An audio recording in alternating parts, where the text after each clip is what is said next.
নমস্কার, গল্পাঞ্জলি চ্যানেলে আপনাদের স্বাগত। আমি রুমকি। আমরা পড়ছিলাম ভ্রান্তিবিলাস উপন্যাসটি। তৃতীয় পরিচ্ছেদ অবধি পাঠ করা আছে। আজ পড়ব চতুর্থ পরিচ্ছেদ। আগের পরিচ্ছেদগুলির লিঙ্ক আমার ডেসক্রিপশন বক্সে দেওয়া আছে, আপনারা শুনবেন। আশা করি ভালো লাগবে।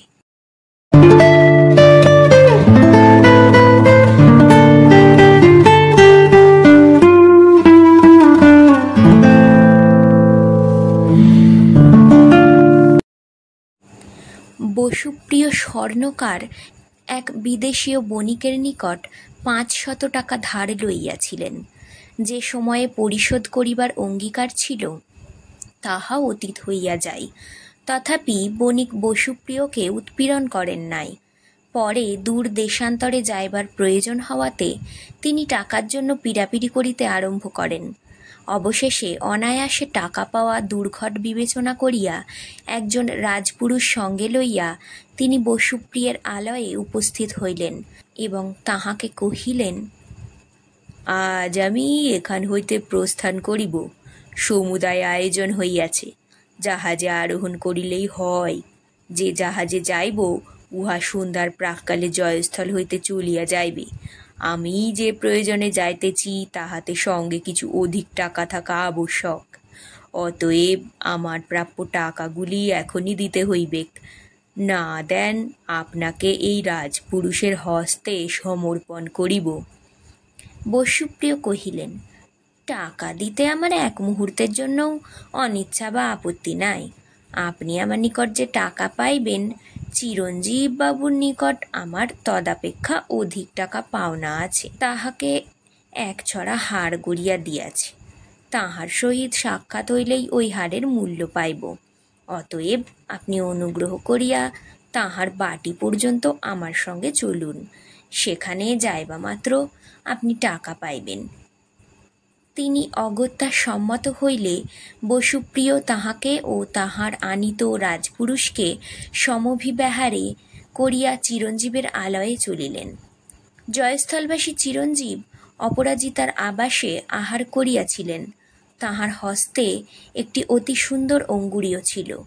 তিনি তদীয় অঙ্গুলি হইতে ওই অঙ্গুরীয়টি খুলিয়া লয়েন।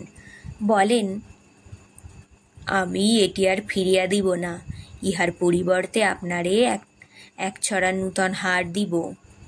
হারের বর্ণনা শুনিয়া অপরাজিতা দেখিলেন অঙ্গুরীয় অপেক্ষা হারের মূল্য অন্তত 10 গুণ অধিক।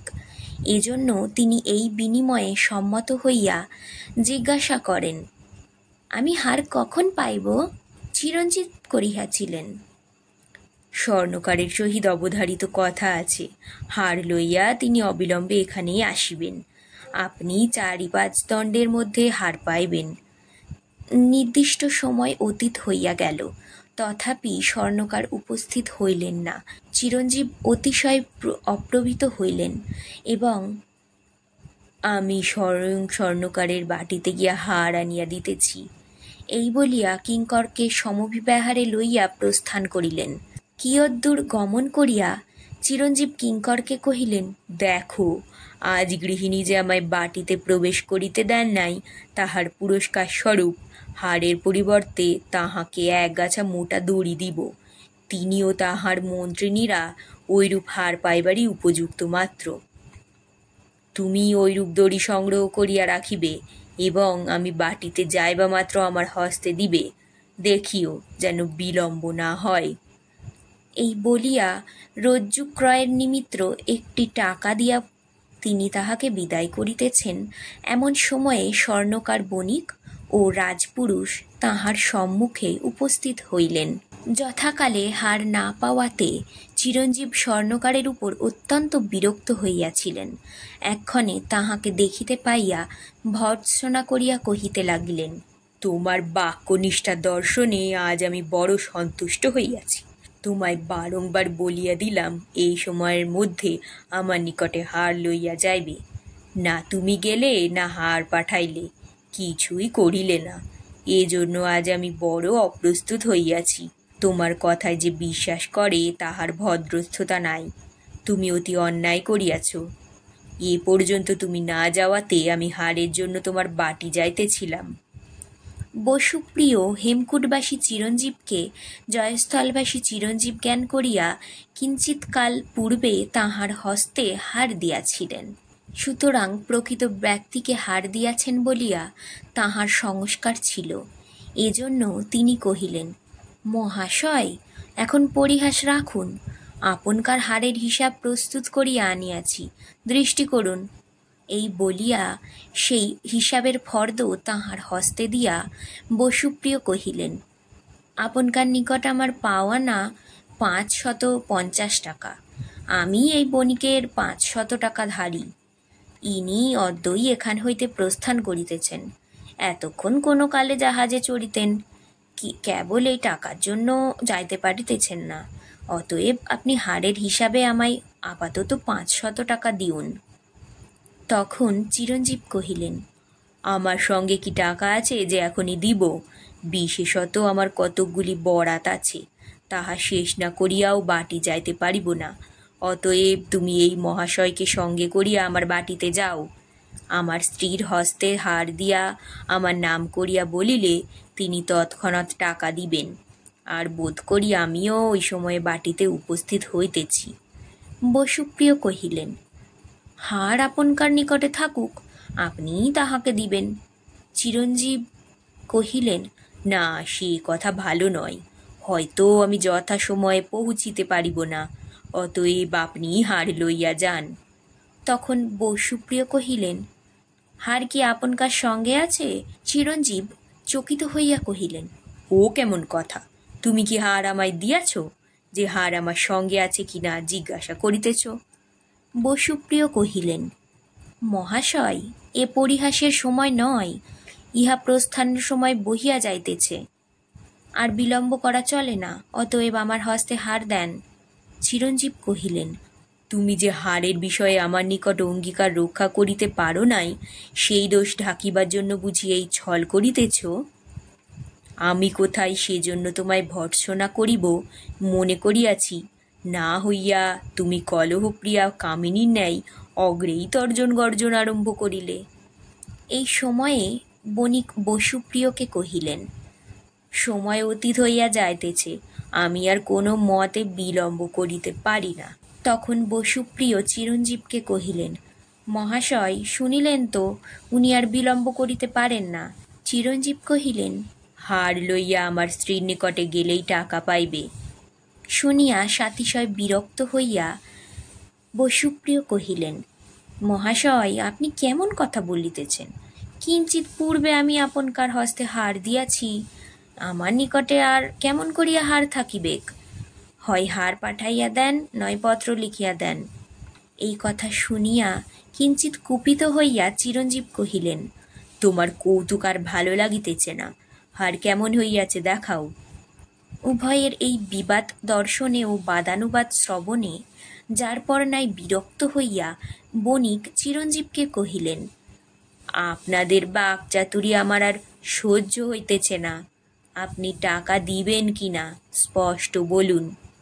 যদি না দেন, আমি ইহাকে রাজপুরুষের হাতে সমর্পণ করি। চিরঞ্জীব কহিলেন, আপনকার সঙ্গে আমার সম্পর্ক কি যে আপনি এত রূঢ়ভাবে আমার সহিত আলাপ করিতেছেন? তখন বসুপ্রিয় কহিলেন, আপনি হারের হিসাবে আমার টাকা ধারেন, সেই সম্পর্কে উনি এরূপ আলাপ করিতেছেন।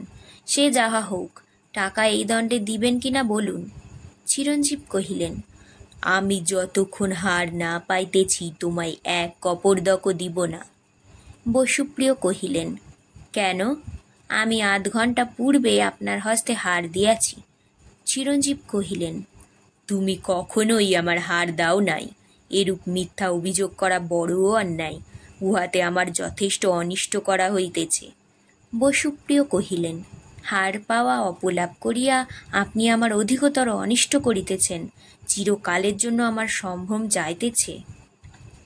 সত্তর টাকা পাইবার কোনো সম্ভাবনা নাই দেখিয়া বণিক রাজপুরুষকে কহিলেন, আপনি ইহাকে অবরুদ্ধ করুন। রাজপুরুষ বসুপ্রিয়কে অবরুদ্ধ করিলে তিনি চিরঞ্জীবকে কহিলেন, দেখুন, আপনকার দোষে চিরকালের জন্য আমার মান সম্ভ্রম যাইতেছে, আপনি টাকা দিয়া আমায় মুক্ত করুন। নতুবা আমিও আপনাকে এই দণ্ডে অবরুদ্ধ করাইব। শুনিয়া সাতিশয় কুপিত হইয়া চিরঞ্জীব কহিলেন, অরে নির্বোধ, আমি হার না পাইয়া টাকা দিব কেন? তোমার সাহস হয় আমায় অবরুদ্ধ করাও? তখন বসুপ্রিয় রাজপুরুষের হস্তে অবরোধনের খরচ দিয়া কহিলেন, দেখুন, ইনি আমার নিকট হইতে একছড়া বহুমূল্য হার লইয়া মূল্য দিতেছেন না, অতএব আপনি ইহাকে অবরুদ্ধ করুন। সহোদরও যদি আমার সঙ্গে এরূপ ব্যবহার করে, আমি তাহাকেও ক্ষমা করিতে পারিব না। স্বর্ণকারের অভিপ্রায় বুঝিয়া রাজপুরুষ চিরঞ্জীবকে অবরুদ্ধ করিলেন। চিরঞ্জীব কহিলেন, আমি এই পর্যন্ত টাকা জমা করিতে বা জামিন দিতে না পারিতেছি, তাবৎ আপনকার অবরোধে থাকিব। এই বলিয়া তিনি বসুপ্রিয়কে কহিলেন, অরে দুরাত্মন, তুমি যে অকারণে আমার অবমাননা করিলে, তোমায় তাহার সম্পূর্ণ ফল ভোগ করিতে হইবেক। বোধ করি এই দুর্বৃত্ততা অপরাধে তোমার সর্বশান্ত হইবেক। বসুপ্রিয় কহিলেন, ভালো, দেখা যাইবেক। জয়স্থল নিতান্ত অরাজক স্থান নহে। যখন উভয়ে বিচারালয়ে উপস্থিত হইব, আপনকার সমস্ত গুণ এরূপে প্রকাশ করিব যে আপনি আর লোকালয়ে মুখ দেখাইতে পারিবেন না। আপনি অধিরাজ বাহাদুরের প্রিয় পাত্র বলিয়া এরূপ গর্ব কথা কইতেছেন, কিন্তু তিনি যেরূপ ন্যায়পরায়ণ, তাহাতে কখনোই অন্যায় বিচার করিবেন না। হেমকূটবাসী চিরঞ্জীব স্বীয় সহচর কিঙ্করকে জাহাজের অনুসন্ধানে পাঠাইয়াছিলেন। সমুদয় স্থির করিয়া যার পর নাই আহ্লাদিত চিত্তে সে স্বীয় প্রভুকে এই সংবাদ দিতে যাইতেছিল। পথিমধ্যে জয়স্থলবাসী চিরঞ্জীবকে দেখিতে পাইয়া সপ্রভু জ্ঞানে তাহার সম্মুখবর্তী হইয়া কহিতে লাগিলেন, মহাশয়, আমাদের আর ভাবনা নাই।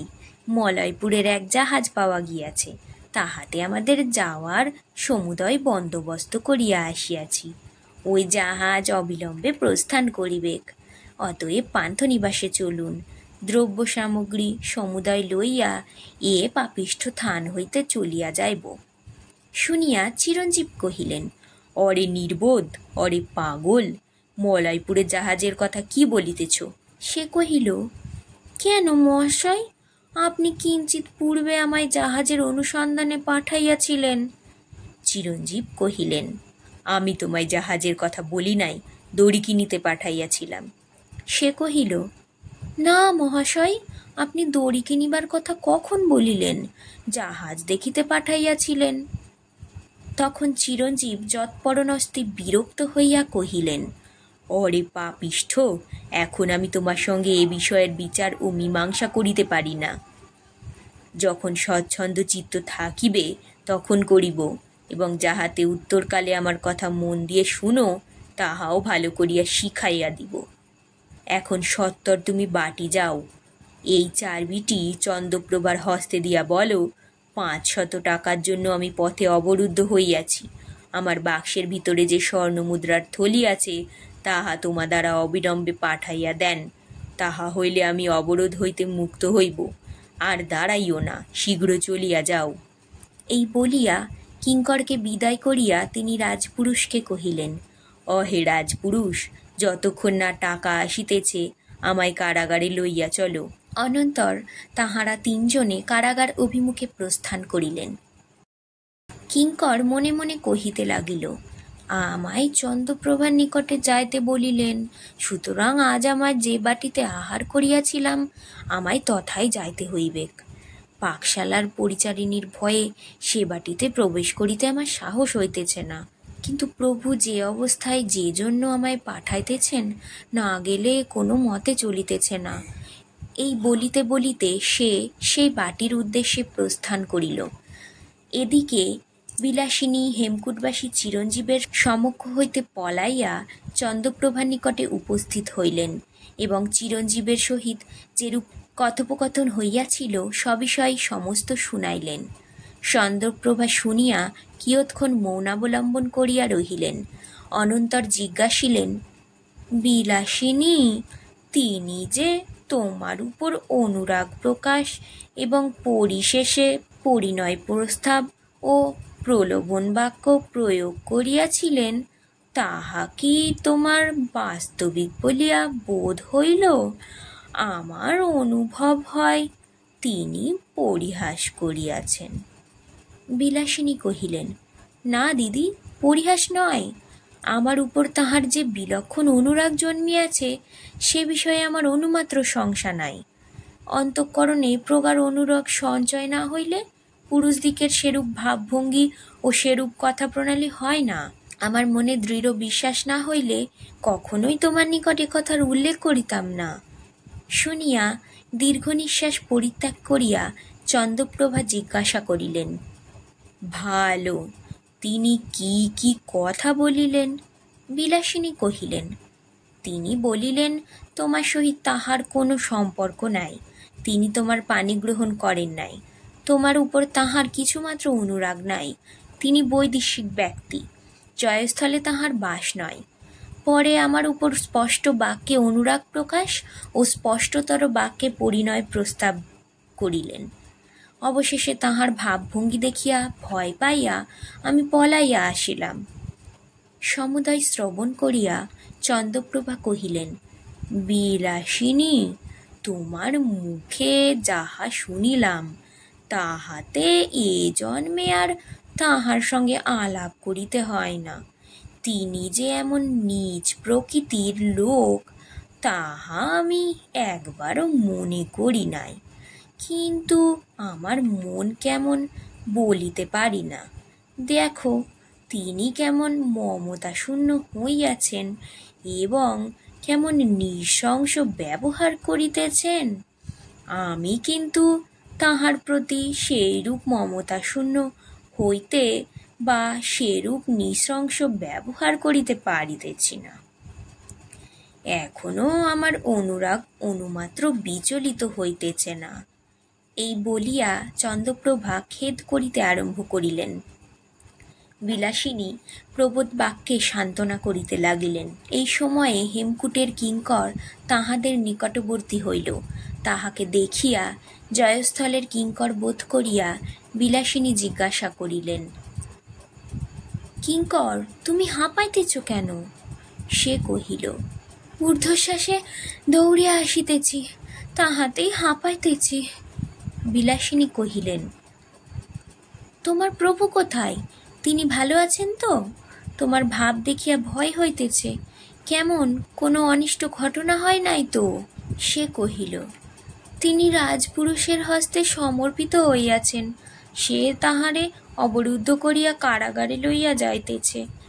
শুনিয়া যৎপরণস্থি ব্যাকুল হইয়া চন্দ্রপ্রভা কহিলেন, কিঙ্কর, কাহার অভিযোগে তিনি অবরুদ্ধ হইলেন? সে কহিল, আমি তাহার কিছুই জানি না। আমায় এক কর্মে পাঠাইয়াছিলেন। কর্ম শেষ করিয়া তাহার সন্নিহিত হইবা মাত্র তিনি আমার হস্তে এই চাবিটি দিয়া আপনকার নিকটে আসিতে কহিলেন। বলিয়া দিলেন, তাহার বাক্সের মধ্যে একটি স্বর্ণমুদ্রার থলি আছে। আপনি চাবি খুলিয়া তাহার বাহির করিয়া আমার হস্তে দেন। ওই টাকা দিলে তিনি অবরোধ হইতে নিষ্কৃতি পাইবেন।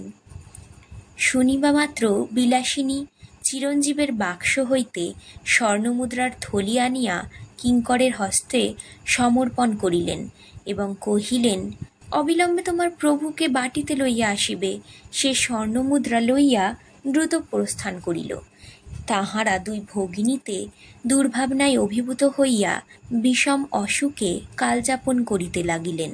হেমকূটের চিরঞ্জীব কিঙ্করকে জাহাজের অনুসন্ধানে প্রেরণ করিয়া বহুক্ষণ পর্যন্ত উৎসুক চিত্তে তাহার প্রত্যাগমন প্রতীক্ষা করিলেন এবং সমধিক বিলম্ব দর্শনে নিতান্ত ব্যাকুল হইয়া ভাবিতে লাগিলেন, কিঙ্করকে সত্বর সংবাদ আনিতে বলিয়াছিলাম, সে এখনো আসিল না কেন?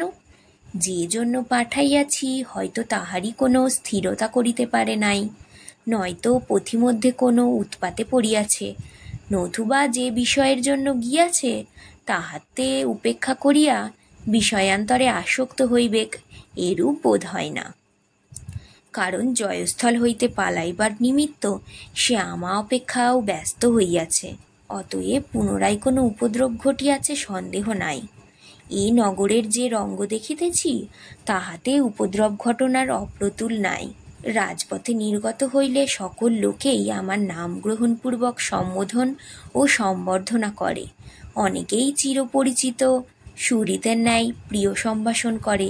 কেহ কেহ এরূপ ভাব প্রকাশ করে যেন আমি নিজ অর্থ দ্বারা তাহাদের অনেক আনুকূল্য করিয়াছি, অথবা আমার সহায়তায় তাহারা বিপদ হইতে উদ্ধার লাভ করিয়াছে।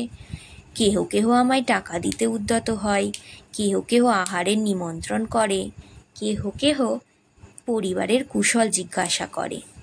কেহ কেহ কহে, আপনি যে দ্রব্যের জন্য আদেশ করিয়াছিলেন তাহা সংগৃহীত হইয়াছে, আমার দোকানে গিয়া দেখিবেন না বাটিতে পাঠাইয়া দিব। পান্থনিবাসে আসিবার সময় এক দর্জি পিড়াপিড়ি করিয়া দোকানে লইয়া গেল এবং আপনকার চাপকানের জন্য এই গরদের থান আনিয়াছি বলিয়া আমার গায়ের মাপ লইয়া ছাড়িয়া দিল। আবার এক স্বর্ণকার আমার হস্তে বহুমূল্যের হার দিয়া মূল্য না লইলা চলিয়া গেল। কেহই আমায় বৈদেশিক বিবেচনা করে না, আমি যেন জয়স্থলের এক জনগণনীয় ব্যক্তি। আর মধ্যাহ্নকালে দুই স্ত্রীলোক যে কাণ্ড করিল তাহা অদৃষ্টচর ও অশ্রুতপূর্ব। এ স্থানে মাদৃশ বৈদেশিক ব্যক্তির কোনো ক্রমে ভদ্রস্থতা নাই। এখানকার ব্যাপার বুঝিয়া উঠা ভার। যদি আজ সন্ধ্যের মধ্যে প্রস্থান করিতে পারি তাহা হইলেই মঙ্গল। কিন্তু কিঙ্কর কি জন্য এত বিলম্ব করিতেছে? যাহা হোক, আর তাহার প্রতীক্ষায় থাকিলে চলে না, অন্বেষণ করিতে হইল। এই বলিয়া পান্থনিবাস হইতে নির্গত হইয়া চিরঞ্জীব রাজপথে অবতীর্ণ হইয়াছেন। এমন সময়ে কিঙ্কর সত্বর গমনে তাহার সন্নিহিত হইল এবং কহিল, যে স্বর্ণমুদ্রা আনিবার জন্য আমায় পাঠাইয়াছিলেন তাহা এই। ইহা কহিয়া সে স্বর্ণমুদ্রার থলি তাহার হস্তে দিল এবং জিজ্ঞাসা করিল, আপনি কিরূপে সেই ভীষণ মূর্তি রাজপুরুষের হস্ত হইতে নিস্তার পাইলেন? সে যে বড় টাকা না পাইয়া ছাড়িয়া দিল।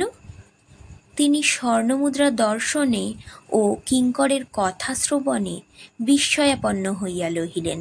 কিঙ্কর, এ স্বর্ণমুদ্রা কোথায় পাইলে এবং কি জন্যই বা আমাকে হস্তে দিলে? বলো, আমি তো তোমায় স্বর্ণমুদ্রা আনিবার জন্য পাঠাই নাই। কিঙ্কর কহিল, সে কি মহাশয়, রাজপুরুষ আপনারে কারাগারে লইয়া যাইতেছিল, এমন সময়ে আপনি আমায় দেখিতে পাইয়া আমার হস্তে একটি চাবি দিয়া কহিলেন, বাক্সের মধ্যে 500 টাকার স্বর্ণমুদ্রা আছে। চন্দ্রপ্রভার হস্তে এই চাবি দিলে তিনি তাহা বহিষ্কৃত করিয়া তোমার হস্তে দিবেন। তুমি ক্ষণমাত্র বিলম্ব না করিয়া আমার নিকটে আনিবে। তদানুসারে আমি এই স্বর্ণমুদ্রা আনিয়াছি। বোধ হয় আপনকার স্মরণে আছে, আমরা মধ্যাহ্নকালে যে স্ত্রীলোকের বাটিতে আহার করিয়াছিলাম তাহার নাম চন্দ্রপ্রভা। তিনিও তাহার ভগিনী অবরোধের কথা শুনিয়া অত্যন্ত উদ্বিগ্ন হইয়াছেন এবং সত্বর আপনারে লইয়া যাইতে বলিয়াছেন। এক্ষণে আপনকার যেরূপ অভিরুচি, আমি কিন্তু প্রাণান্তেও সে বাটিতে আর প্রবেশ করিব না। আপনি বিপদে পড়িয়াছিলেন, কেবল এই অনুরোধে স্বর্ণমুদ্রা আনিতে গিয়াছিলাম। সে যাহা হোক, আপনি যে এই অবান্ধব দ্বেষে সহজে রাজপুরুষের হস্ত হইতে নিষ্কৃতি পাইয়াছেন, ইহাতে আমি বড় আহ্লাদিত হইয়াছি। তদাপেক্ষা অধিক আহ্লাদের বিষয় এই যে এই এক উপলক্ষে 500 টাকার স্বর্ণমুদ্রা অনায়াসে হস্তগত হইল। এই সমস্ত কথা শুনিয়া পরিহাসরসিক কিঙ্কর কৌতুক করিতেছে এই ভাবিয়া চিরঞ্জীব কহিলেন, অরে নরাধম, আমি তোমায় যে জন্য পাঠাইয়াছিলাম তাহার কোনো কথা না বলিয়া কেবল পাগলামি করিতেছ। এখান হইতে অবিলম্বে পলায়ন করাই শ্রেয়। এই পরামর্শ স্থির করিয়া তোমায় জাহাজের অন্বেষণে পাঠাইয়াছিলাম। অতএব বলো, আজ কোনো জাহাজ জয়স্থল হইতে প্রস্থান করিবে কিনা এবং তাহাতে আমাদের যাওয়া ঘটিবে কিনা? কিঙ্কর কহিল, সে কি মহাশয়, আমি যে 1 ঘণ্টা পূর্বে আপনাকে সে বিষয়ের সংবাদ দিয়াছি, তখন অবরোধের হাঙ্গামে পড়িয়াছিলেন।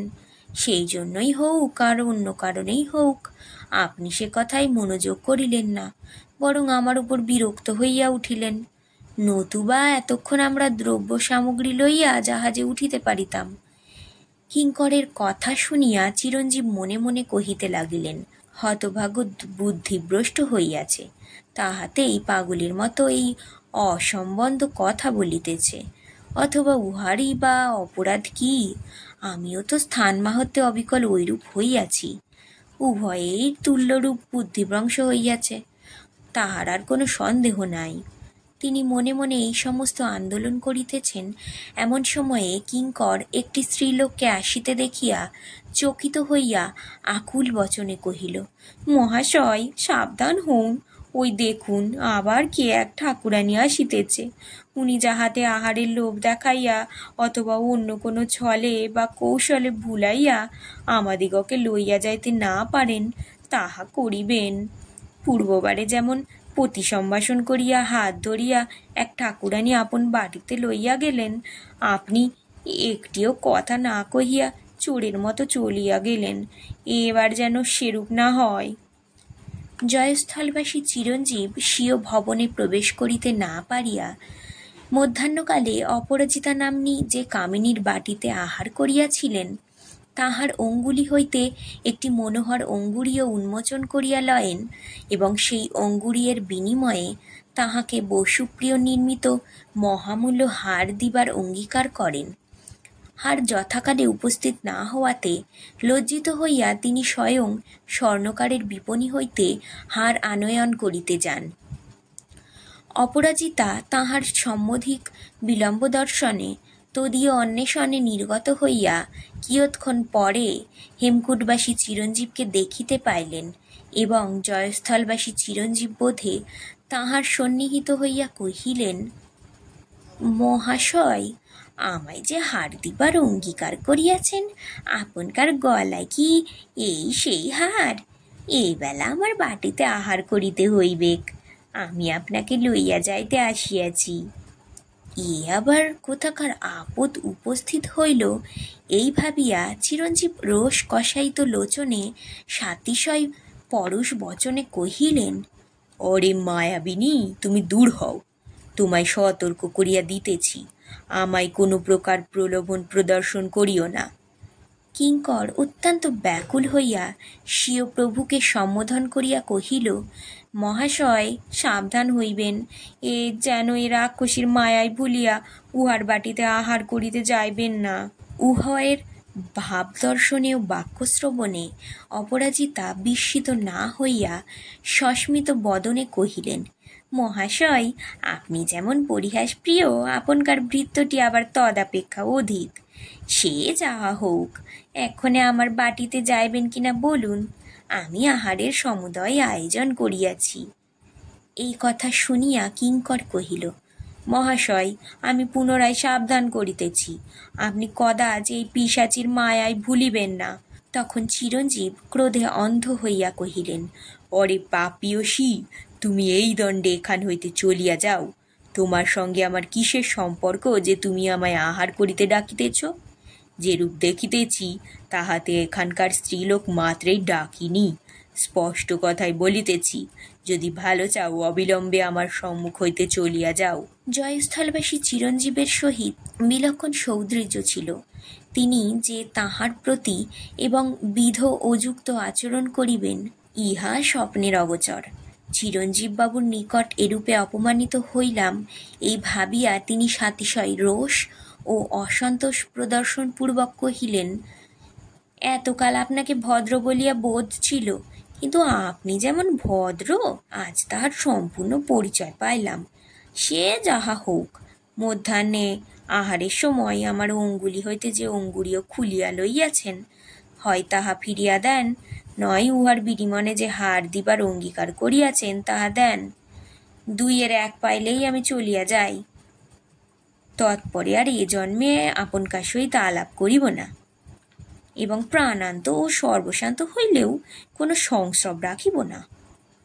এই সকল কথা শুনিয়া কিঙ্কর কহিল, অন্য অন্য ডাইন ছাড়িবার সময় ঝাঁটা, কুলো, শিল নোড়া বা ছেঁড়া জুতো পাইলেই সন্তুষ্ট হয়। এ দিব্যাঙ্গনা ডাইনটির অধিক লোভ দেখিতেছি। ইনি হয় হার নয় আঙ্গুটি, দুয়ের একটি না পাইলে যাইবেন না। মহাশয় সাবধান, কিছুই দিবেন না, দিলেই অনর্থপাত হইবেক। অপরাজিতা কিঙ্করের কথায় উত্তর না দিয়া চিরঞ্জীবকে সম্বোধন করিয়া কহিলেন, মহাশয় হয় হার নয় আংটি দেন, বোধ করি আমায় ঠকানো আপনকার অভিপ্রেত নহে। চিরঞ্জীব উত্তরোত্তর অধিকতর কোপাবিষ্ট হইয়া কহিলেন, ওরে ডাকিনি, দূর হও। এই বলিয়া কিঙ্করকে সঙ্গে লইয়া তিনি চলিয়া গেলেন। এইরূপে তিরস্কৃত ও অপমানিত হইয়া অপরাজিতা কিয়ৎক্ষণ স্তব্ধ হইয়া রহিলেন। অনন্তর মনে মনে কহিতে লাগিলেন, চিরঞ্জীববাবু নিঃসন্দেহে উন্মাদগ্রস্ত হইয়াছেন, নতুবা উহার আচরণ এরূপ বিসদৃশ হইবে কেন? চিরকাল আমরা উহাকে সুশীল, সুবোধ, দয়ালু ও অমায়িক লোক বলিয়া জানি। কেহ কখনো কোনো কারণে উহারে ক্রোধের বশীভূত হতে দেখি নাই। আজ তাহার সম্পূর্ণ বিপরীত দেখিতেছি। উন্মাদ ব্যতিরেকে এরূপ লোকের এরূপ ভাবান্তর কোনো ক্রমে সম্ভবে না। ইনি বিনিময়ে হার দিবার অঙ্গীকার করিয়া অঙ্গুরীও লইয়াছেন, এখন আমায় কিছুই দিতে চাইতেছেন না। ইনি সহজ অবস্থায় এরূপ করিবার লোক নহেন। মধ্যাহ্নকালে আমার আলয়ে আহার করিবার সময় বলিয়াছিলেন, চন্দ্রপ্রভা আজ উহাকে বাটিতে প্রবেশ করিতে দেন নাই। তখন এ কথার ভাব বুঝিতে পারি নাই। এখন স্পষ্ট বোধ হইতেছে, উনি উন্মাদগ্রস্ত হইয়াছেন বলিয়াই তিনি দ্বার রুদ্ধ করিয়া রাখিয়াছিলেন। এখন আমি কি করি? অথবা উহার স্ত্রীর নিকট গিয়া বলি, আপনকার স্বামী উন্মাদগ্রস্ত হইয়া মধ্যাহ্নকালে আমার বাটিতে প্রবেশ করিয়াছিলেন এবং বলপূর্বক আমার অঙ্গুরীয় লইয়া পলায়ন করিয়াছেন। ইহা শুনিলে তিনি অবশ্যই আমার অঙ্গুরীয় প্রতিপ্রাপ্তির কোনো উপায় করিবেন। আমি অকারণে 100 টাকা মূল্যের বস্তু হারাইতে পারি না। এই স্থির করিয়া তিনি চিরঞ্জীবের আলয় অভিমুখে প্রস্থান করিলেন। জয়স্থলবাসী চিরঞ্জীব মনে করিয়াছিলেন কিঙ্কর সত্বর স্বর্ণমুদ্রা আনয়ন করিবেক, কিন্তু বহুক্ষণ পর্যন্ত সে না আসাতে তিনি অবরোধকারী রাজপুরুষকে কহিলেন, তুমি অকারণে আমায় কষ্ট দিতেছ। যে টাকার জন্য আমি অবরুদ্ধ হইয়াছি, বাটি যাইবা মাত্র তাহা দিতে পারি। অতএব তুমি আমার সঙ্গে চলো। আর আমি যে কারাগার হইতে বহির্গত হইলে পথে তোমার হাত ছাড়াইয়া পলাইব, সে আশঙ্কা করিও না। আমি নিতান্ত সামান্য লোকও নই এবং তোমার অথবা অন্য কোনো রাজপুরুষের নিতান্ত অপরিচিতিও নই। কিঙ্কর টাকা না লইয়া আসিবার 2 কারণ বোধ হইতেছে। প্রথম এই যে, আমি জয়স্থলে কোনো কারণে অবরুদ্ধ হইব, আমার স্ত্রী সহজে তাহা বিশ্বাস করিবেন না, সুতরাং কিঙ্করের কথা শুনিয়া উপহাস করিয়াছেন। দ্বিতীয় এই যে, কি কারণে বলিতে পারি না, তিনি আজ সম্পূর্ণ বিকলচিত্ত হইয়া আছেন। হয়তো তজ্জন্য কিঙ্করের কথিত বিষয়ে মনোযোগ দেন নাই। রাজপুরুষ সম্মত হইলেন। চিরঞ্জীব তাহাকে সমভিব্যাহারে লইয়া স্বীয় ভবন অভিমুখে প্রস্থান করিলেন। কিয়দ্দূর গমন করিয়া কিঞ্চিত অন্তরে কিঙ্করকে দেখিতে পাইয়া চিরঞ্জীব রাজপুরুষকে কহিলেন, ওই আমার লোক আসিতেছে। ও টাকা সংগ্রহ করিয়া আসিয়াছে, তাহার সন্দেহ নাই। অতএব আর তোমায় আমার বাটি পর্যন্ত যাইতে হইবেক না। অল্পক্ষণের মধ্যেই কিঙ্কর সম্মুখবর্তী হইলে তিনি জিজ্ঞাসা করিলেন, কেমন কিঙ্কর, যে জন্য পাঠাইয়াছিলাম তাহা সংগ্রহ হইয়াছে কি না? সে কহিল, হ্যাঁ মহাশয়, তাহা সংগ্রহ না করিয়া আমি আপনকার নিকটে আসি নাই। এই বলিয়া সে কৃতরজ্জু তাহাকে দেখাইল। চিরঞ্জীব কহিলেন, বলি টাকা কোথায়? সে কহিল, আর টাকা আমি কোথায় পাইব? আমার নিকটে যাহা ছিল তাহা দিয়া এই দড়ি কিনিয়া আনিয়াছি। তিনি কহিলেন, 1 গাছা দড়ি কিনিতে কি 500 টাকা লাগিল? এখন পাগলামি ছাড়ো, বলো আমি কি জন্য তাড়াতাড়ি বাড়িতে পাঠাইলাম, তাহার কি হইল? সে কহিল, আপনি আমায় দড়ি কিনিয়া বাড়ি যাইতে বলিয়াছিলেন, দড়ি কিনিয়াছি এবং তাড়াতাড়ি বাড়ি যাইতেছি। চিরঞ্জীব সাতিশয় কুপিত হইয়া কিঙ্করকে প্রহার করিতে লাগিলেন। তাহা দেখিয়া সমভিব্যাহারী রাজপুরুষ চিরঞ্জীবকে কহিলেন, মহাশয়, এত অধৈর্য হইবেন না। সহিষ্ণুতা যে কত বড় গুণ তাহা কি আপনি জানেন না? এই কথা শুনিয়া কিঙ্কর কহিল, উহারে সহিষ্ণু হইবার উপদেশ দিবার প্রয়োজন কি? যে কষ্ট ভোগ করে তাহারই সহিষ্ণুতা গুণ থাকা আবশ্যক। আমি প্রহারের কষ্ট ভোগ করিতেছি, আমায় বরং আপনি ওই উপদেশ দেন। তখন রাজপুরুষ রোষ প্রদর্শন করিয়া কহিলেন, ওরে পাপিষ্ঠ, যদি ভালো চাও মুখ বন্ধ করো। কিঙ্কর কহিল, আমায় মুখ বন্ধ করিতে বলা অপেক্ষা উহাকে হাত বন্ধ করিতে বলিলে ভালো হয়। এই সকল কথা শুনিয়া যারপরনাই ক্রোধান্বিত হইয়া চিরঞ্জীব কহিলেন, অরে অচেতন নরাধম, আমায় আর বিরক্ত করিও না। সে কহিল, আমি অচেতন হইলে আমার পক্ষে ভালো হইত। যদি অচেতন হইতাম আপনি প্রহার করিলে কষ্ট অনুভব করিতাম না। তিনি কহিলেন, তুমি অন্য সকল বিষয়ে অচেতন, কেবল প্রহার সহন বিষয়ে নহে। সে বিষয়ে তোমায় ও গর্ধবে বিভেদ নাই। সে কহিল, আমি যে গর্ধব তার সন্দেহ কি? গর্ধব না হইলে আমার কান লম্বা হইবে কেন? এই বলিয়া রাজপুরুষকে সম্ভাষণ করিয়া কিঙ্কর কহিল, মহাশয়, জন্মাবধি প্রাণপণে ইহার পরিচর্যা করিতেছি, কিন্তু কখনো প্রহার ভিন্ন অন্য পুরস্কার পাই নাই। শীত বোধ হইলে প্রহার করিয়া গরম করিয়া দেন, গরম বোধ হইলে প্রহার করিয়া শীতল করিয়া দেন, নিদ্রাবেশ হইলে প্রহার করিয়া সজাগর করিয়া দেন, বসিয়া থাকিলে প্রহার করিয়া উঠাইয়া দেন, কোনো কাজে পাঠাইতে হইলে প্রহার করিয়া বাটি হইতে বাহির করিয়া দেন, কার্য সমাধা করিয়া বাটিতে আসিলে প্রহার করিয়া আমার সংবর্ধনা করেন, কথায় কথায় কান ধরিয়া টানেন, তাহাতেই আমার কান এত লম্বা হইয়াছে। বলিতে কি মহাশয়, কেহ কখনো এমন গুণের মনিব ও এমন সুখের চাকরি পায় নাই। আমি ইহার আশ্রয়ে পরম সুখে কাল কাটাইতেছি। এই সময়ে চিরঞ্জীব দেখিতে পাইলেন তাহার সহধর্মিণী কতকগুলি লোক সঙ্গে লইয়া আসিতেছেন। তিনি তখন কিঙ্করকে কহিলেন, অরে বানর, আর তোমার পাগলামি করিতে হইবেক না, এখন এখান হইতে চলিয়া যাও, আমার গৃহিণী আসিতেছেন। কিঙ্কর তাহাকে দেখিতে পাইয়া উচ্চৈস্বরে কহিতে লাগিলেন, মা ঠাকুরানী, শীঘ্র আসুন, বাবু আজ আপনাকে বিলক্ষণ পুরস্কার দিবেন, হারের পরিবর্তে এক রমণীয় উপহার পাইবেন। এই বলিয়া হস্তস্থিত রজ্জু উত্তোলিত করিয়া সে তাহাকে দেখাইতে লাগিল। চিরঞ্জীব ক্রোধে অন্ধ হইয়া তাহাকে প্রহার করিতে লাগিলেন। অপরাজিতার মুখে চিরঞ্জীবের উন্মাদের সংবাদ পাইয়া যৎপরণস্তি ব্যাকুল হইয়া চন্দ্রপ্রভা বিদ্যাধর নামক এক ব্যক্তিকে ডাকাইয়া আনেন। বিদ্যাধর ওই পাড়ার গুরু মহাশয় ছিলেন, কিন্তু অবসরকালে পাড়ায় পাড়ায় চিকিৎসা করিয়া বেড়াইত। অনেকে বিশ্বাস করিত ভূতে পাইলে কিংবা ডাইনে খাইলে সে অনায়াসে প্রতিকার করিতে পারে। এজন্য সে সেই পল্লীর স্ত্রীলোকের ও ইতর লোকের নিকট বড় মান্য ও আদরণীয় ছিল। বিখ্যাত বিজ্ঞ বৈদ্য চিকিৎসা করিলেও বিদ্যাধর না দেখিলে তাহাদের মনের সন্তোষ হইত না। ফলত ওই সকল লোকের নিকট বিদ্যাধরের প্রতিপত্তির সীমা ছিল না।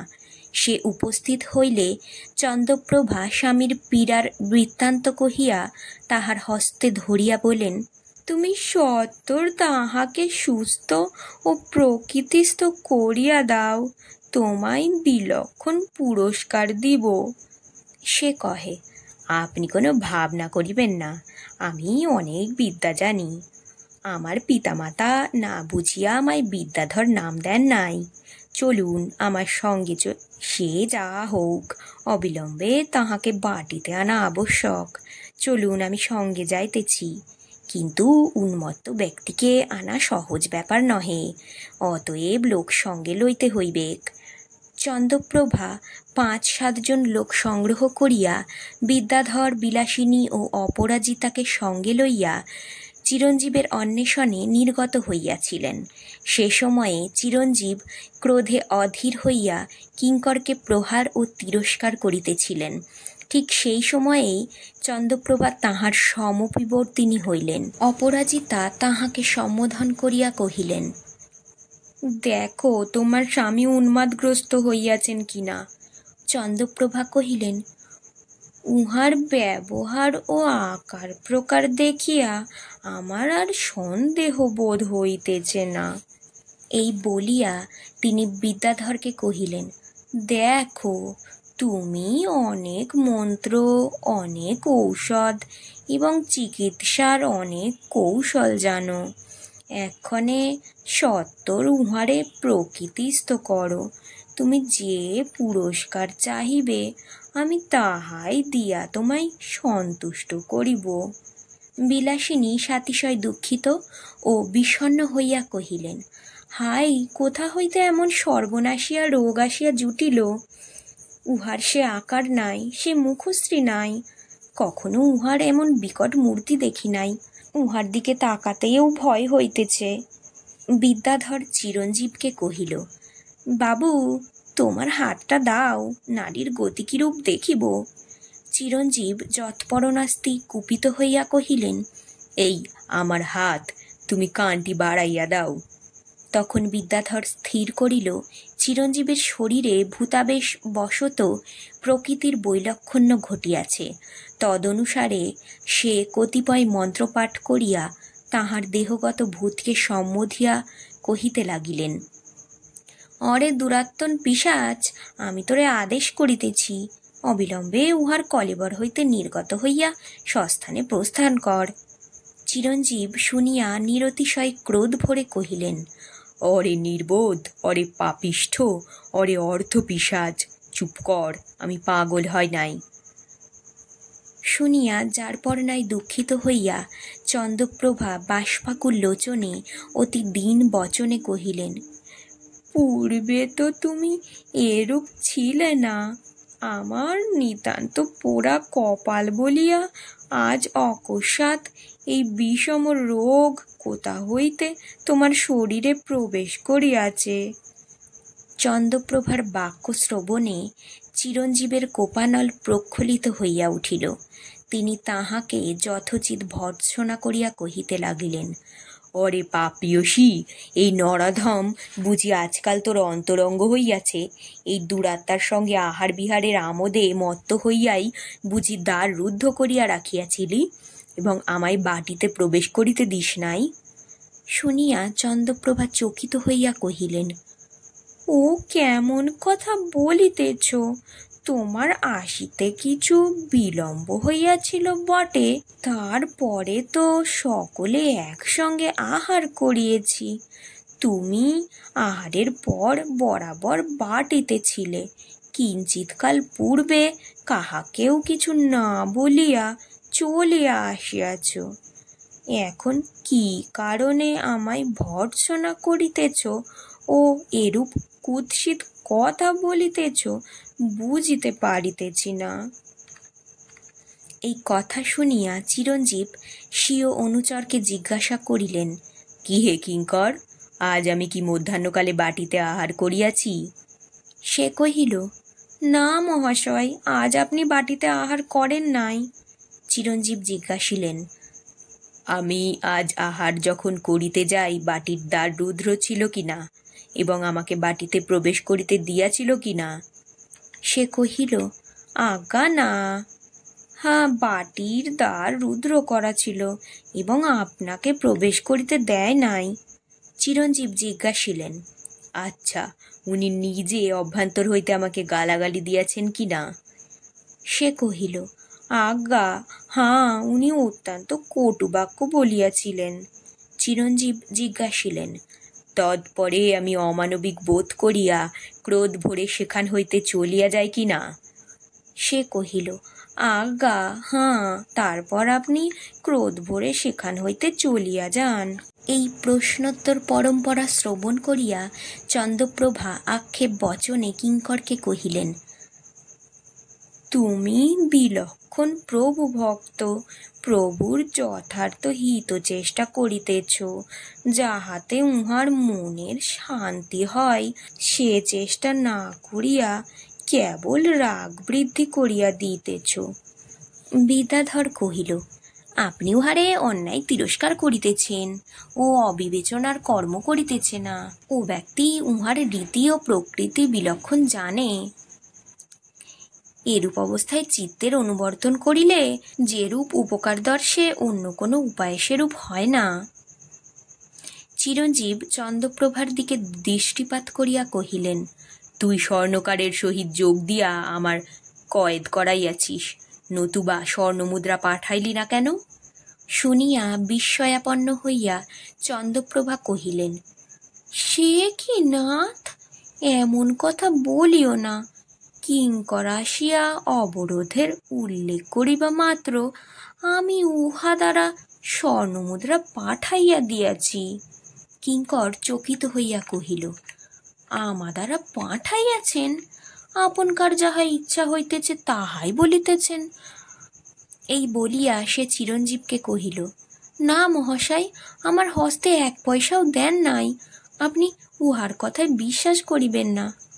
তখন চিরঞ্জীব জিজ্ঞাসা করিলেন, তুমি কি স্বর্ণমুদ্রা আনিবার জন্য উহার নিকটে যাও নাই? চন্দ্রপ্রভা কহিলেন, ও আমার নিকটে গিয়াছিল, বিলাসিনী তদ্দণ্ডে উহার হাতে স্বর্ণমুদ্রার থলি দিয়াছে। বিলাসিনীও কহিলেন, আমি স্বয়ং উহার হস্তে স্বর্ণমুদ্রার থলি দিয়াছি। তখন কিঙ্কর কহিল, পরমেশ্বর জানেন, ও যে দড়ি বিক্রয় করে সে জানে, আপনি দড়ি কেনা বই আজ আমায় আর কোনো কর্মে পাঠান নাই। এই সমস্ত কথোপকথন শ্রবণ করিয়া বিদ্যাধর চন্দ্রপ্রভাকে কহিল, দেখুন, প্রভু ও বিত্ত উভয়েই ভূতাবিষ্ট হইয়াছেন। আমি উভয়ের চেহারা দেখিয়া স্পষ্ট বুঝিতে পারিতেছি। বন্ধন করিয়া অন্ধকার গৃহে রুদ্ধ করিয়া না রাখিলে প্রতিকার হইবেক না। চন্দ্রপ্রভা সম্মতি দান করিলেন। শুনিয়া কোপে কম্পমান হইয়া চিরঞ্জীব কহিলেন, ওরে মায়াবিনী, ওরে দুশ্চারিণী, তুই এতদিন আমায় এমন মুগ্ধ করিয়া রাখিয়াছিলি যে তোরে নিতান্ত পতিপ্রাণা কামিনী স্থির করিয়া রাখিয়াছিলাম। এখন দেখিতেছি তুই ভয়ঙ্কর কালভুজঙ্গী।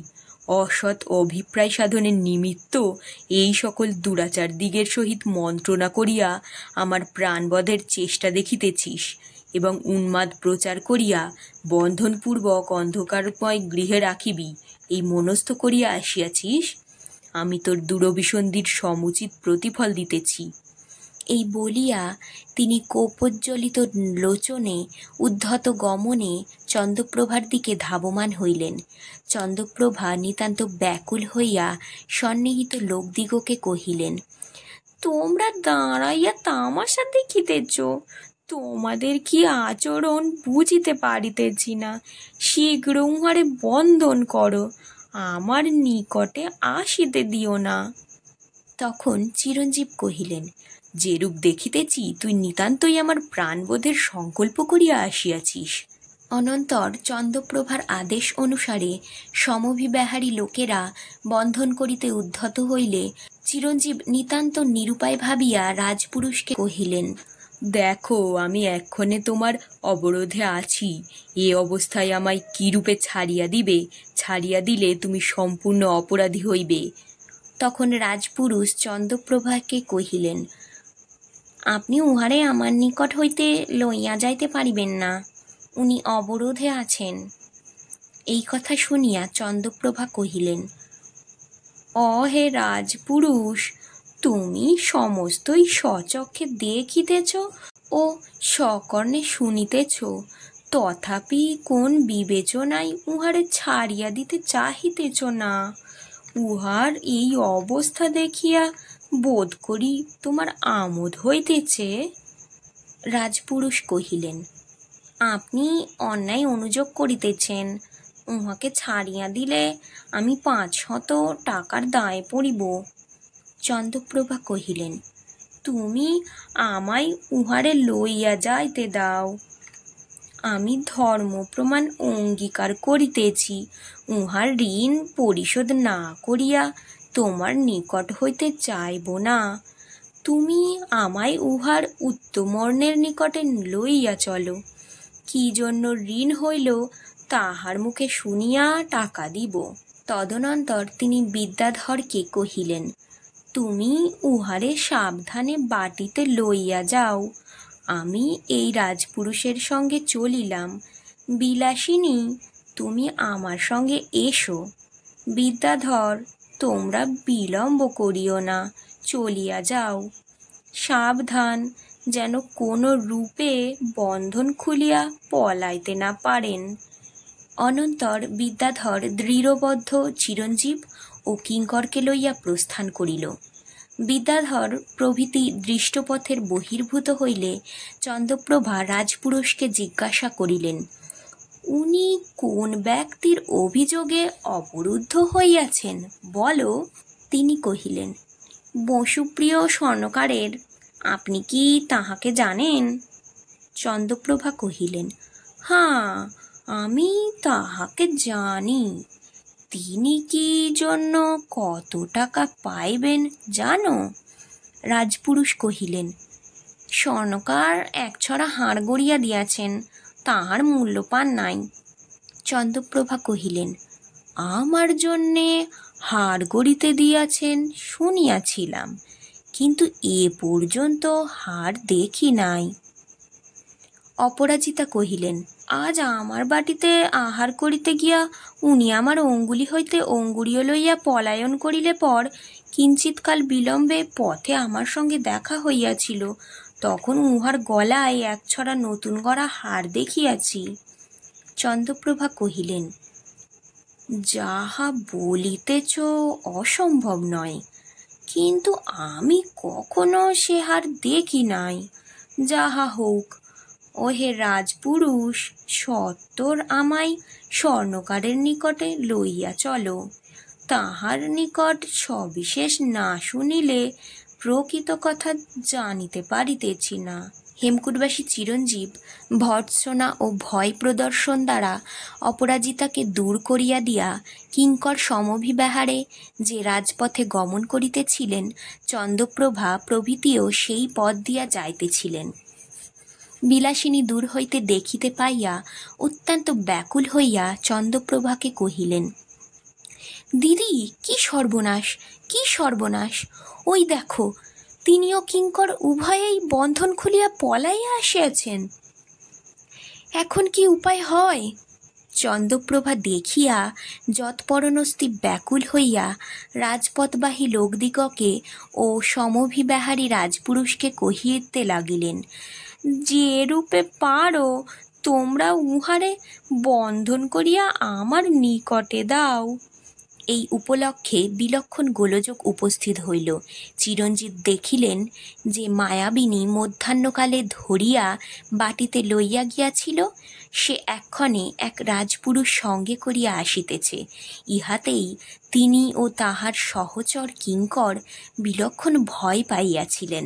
পরে তাহারা বন্ধন করিয়া লইয়া যাইবার পরামর্শ করিতেছেন জানিতে পারিয়া তরবারি নিষ্কাশন পূর্বক প্রহার অভিপ্রায়ে তাহাদের দিকে ধাবমান হইলেন। তদর্শনে সাতিশয় শঙ্কিত হইয়া চন্দ্রপ্রভা ও তার ভগিনীকে সম্ভাষণ করিয়া রাজপুরুষ কহিলেন, একে উহাদের উন্মাদ অবস্থা, তাহাতে আবার হস্তে তরবারি। এ সময়ে বন্ধনের চেষ্টা পাইলে অনেকের প্রাণহানির সম্ভাবনা। আমি এই পরামর্শে নাই। তোমাদের যেরূপ অভিরুচি হয় করো, আমি চলিলাম, আর এখানে থাকিব না। আমার বোধে তোমাদেরও পলায়ন করা ভালো। এই বলিয়া রাজপুরুষ চলিয়া গেলে চন্দ্রপ্রভা ও বিলাসিনী অধিক লোক সংগ্রহের নিমিত্ত প্রয়াণ করিলেন। সকলকে আকুলভাবে পলায়ন করিতে দেখিয়া চিরঞ্জীব স্বীয় সহচরকে সম্বোধন করিয়া কহিলেন, কিঙ্কর, এখনকার ডাকিনীরা তরবারি দেখিলে ভয় পায়। ভাগ্যে আমাদের সঙ্গে তরবারি ছিল, নতুবা পুনরায় আমাদিগকে ধরিয়া লইয়া যাইত, এবং অবশেষে কি করি তো বলিতে পারি না। কিঙ্কর কহিল, মহাশয়, যিনি মধ্যাহ্নকালে আপনকার স্ত্রী হইবার নিমিত্ত ব্যস্ত হইয়াছিলেন, দেখিলাম তিনিই সর্বাপেক্ষায় অধিক ভয় পাইয়াছেন এবং সর্বাগ্রে পলায়ন করিয়াছেন। তরবারি ডাইন ছাড়াইবার এমন মন্ত্র, তাহা আমি এতদিন জানিতাম না।